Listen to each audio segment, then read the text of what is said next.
मेहंदी काढलेली. वा वा वा. सत्य आणि मंजूचं केळवण असलेलं आहे. सो हाय हॅलो नमस्कार. खटपटीचा आरजे प्रशांत तुमच्यासोबत आहे आणि तुमचं आपल्या या खास चॅनलमध्ये मी पुन्हा एकदा मनपूर्वक असं स्वागत करतो. तुम्ही बघू शकता आपल्या सर्वांचे लाडके सत्य आणि मंजू आपल्यासोबत आहेत आणि त्यांचं लग्न आता जुळलेलं आहे आपल्याला माहिती आहे आणि त्यानिमित्तानं आज आपल्यासोबत त्यांचं खास केळवण होत आहे. सो त्यांना आपण त्यांचा खास एक्सपिरियन्स विचारणार आहे की कसं वाटतंय आज संपूर्ण हौशी तुमच्या यासोबत घडतायत आणि मस्त लाड होत आहेत. खूप छान यासाठी वाटतं की लग्नाआधीच सगळे हाऊसमौज पुरवली जाते माझी आणि खूप स्वागत करून फुलांचा वर्षाव केला स्वागताला आणि औक्षण केलं. त्यानंतर हे असं पाठ सजवलेले आहेत आणि इथं असं सगळं सत्या मंजू वगैरे लिहिलेलं आहे. खूप गोड आहे आणि खूप छान आहे. खूप छान वाटतं. छान वाटते कारण मला माझ्या वेळची आठवण झाली. मी खूप केळवणे केलेत माझ्या लग्नाच्या वेळेस आणि अगदी घरच्यांसारखं तुम्ही आमचं कौतुक करताय. छान वाटतं बघू. मला एखादा सीन असा विचारायला आवडेल की तुम्हाला आत्तापर्यंत हे सगळे धावपळ चालू आहे, अगदी लगीन घर तुमचं संपूर्ण झालेलं आहे, त्याच्यामधला एखादा किस्सा पटकन आठवतो आहे असा काही जो खूप मजेशीर आहे? मजेशीर म्हणजे घोड्याचा सिक्वेन्स आम्ही रिसेंटली शूट केला 2 दिवस आणि तुम्ही प्रोमो बघितला असेल ज्यात आम्ही दोघं एका घोड्यावर येतो. तर टेलिकास्टला तुम्हाला बघायला मिळेल की त्या घोड्यांना घेऊन एक मोठा सिक्वेन्स आहे. तर तो आम्ही शूट केला आहे. थोडा बाकी तो करणार आहोत. तर पहिल्यांदा असं होतं की आम्हा दोघांनाही घोडा चालवायचा होता. ह्याच्या आधी आधीच्या लग्नात मी घोड्यावर बसलो होतो. ते घोडा नाचवणं वगैरे जी प्रथा असते ते सगळं केलं होतं. पण घोडा ॲक्च्युली चालवणं इंडिव्हिज्युअली किंवा हिला घेऊन हे केलं नव्हतं आणि आम्ही दोघंही घाबरलो होतो. दोघंही नर्वस होतो घोडा कसं रिॲक्ट करेल, कारण गाडी असेल तर ते आपल्या कंट्रोलमध्ये राहू शकते पण घोडा is have their own emotions आणि जर तो उधळायला त्याची इच्छा असेल तर तो उधळू पण शकतो. तर मग आम्ही घाबरलो होतो. पण सगळी आमची टीम होती हेल्प करायला, आम्हाला मोटिवेट करायला, आमची काळजी घ्यायला. सो आम्ही केलं. आता तुम्ही बघा आणि सांगा कसं वाटतं. नक्की. तुझं काय सांगशील? तू काय मजेशीर सीन होता? सेम घोड्याचाच. कारण तोच असा सीन आहे की कितीही प्रोजेक्ट केले तरी पहिल्यांदा केलेली हीच गोष्ट लक्षात राहील आमच्या. आत्ताही आम्ही ते शूट करून आलो आहे. पण आता पहिल्यांदा भीती वाटली पण आता जरासं यूज टू झालो त्या गोष्टीला. त्यामुळे आता मजा येते शूट करताना. मला एवढ्या सगळ्या इंटरेस्टिंग गोष्टीनंतर मला तुम्हाला सगळ्यांना सांगायला आवडेल की तुमच्याकडे तर लगीन घाई आहेच सुरू, पण आमच्या पत्रकारांमध्ये देखील इतकी सुंदर घाई चालू आहे. तर तुमच्यासाठी खास सरप्राईज आहे की हे मी एक सुंदर मेहंदी काढलेली. वा वा वा. सत्य आणि मंजूचं केळवण. So sweet it is. Thank you so much. So मला यानंतर तुम्हाला असा प्रश्न विचारायला आवडेल की जी सिरियल तुमच्याकडे ज्यावेळेस आली आणि ज्यावेळेस तुम्ही सिलेक्ट झाला तेव्हा तुम्ही होकार कधी कळवलं? होकार आम्ही दिला नव्हता. होकार त्यांनी आम्हाला दिला होता.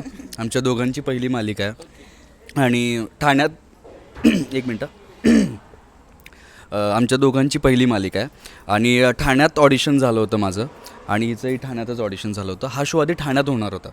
नंतर मला कळलं की आउटडोअर शो असणार आहे आणि सातारमध्ये शूट असणार आहे. तर मग ओके, आम्ही दोघेही सांगलीचे आहोत त्यामुळं आम्हाला बेटरच होतं.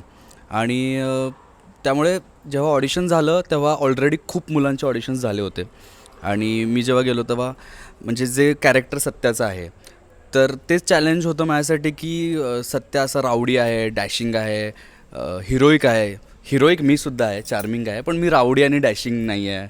मी कधी आयुष्यात कोणावर हात उचललेला नाही आहे. मी अजिबात मारामारी करणारा नाही आहे. पण तरीसुद्धा मला ऑडियन्सला कन्व्हिन्स करायचं होतं की ते कॅरेक्टर तसं वाटेल ते खरं वाटेल. आणि मग नंतर मला त्यांचा फोन आला की हां तू आहेस ओके यासाठी आणि मग आम्ही साताऱ्यात शूट सुरू केलं.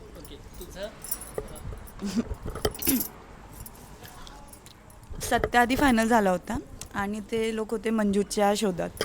तर वैभव आणि माझी मैत्री गेले 5-6 वर्ष आधीपासून आहे.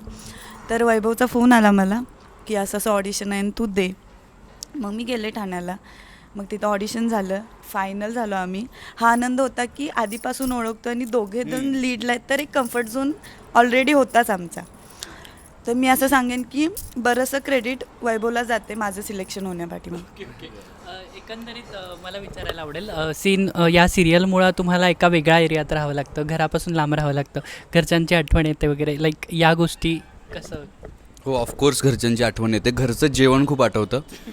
जेवण सगळ्यात जास्त आठवतं आणि घरच्यांची आठवण येते. आणि डेली सोप करताना सगळ्यांनाच आपल्याला माहिती आहे की खूप हेक्टिक शूट असतं आणि घरी जायला सहसा मिळत नाही.